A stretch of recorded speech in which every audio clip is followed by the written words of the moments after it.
High, আমি অন্তরূপা। কেমন আছেন সবাই? প্রচন্ড গরমের পর অবশেষে একটু বৃষ্টির দেখা পেলাম। সকাল থেকেই দেখি আকাশটা মেঘলা হয়ে আছে। আমি ছাদে গিয়ে তাড়াতাড়ি করে কাপড় চোপড় তুলে নিয়ে আসি, তারপর দেখি হঠাৎ করেই বৃষ্টি নামে। তো সকালে এখনো রান্না হয়নি, এখন রান্না করব। আর ফ্রিজ খুলে দেখি ফ্রিজে কোনো মাছ নেই।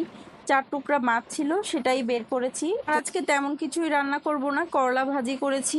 তারপর গতকালকের একটু তরকারি ছিল, লতি রান্না করেছিলাম চিংড়ি মাছ দিয়ে, ওটার একটু ছিল।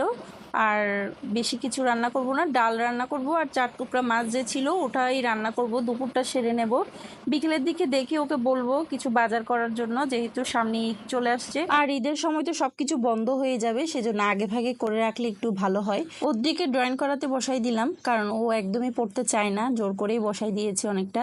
তো এদিকে দেখলাম বাইরে বৃষ্টি হচ্ছে, খুব একটা বৃষ্টি হয়নি, বাট ঝড়ো বাতাস ছিল আর অন্ধকার হয়েছিল অনেকক্ষণ, বলতে পারেন দুপুর 2টা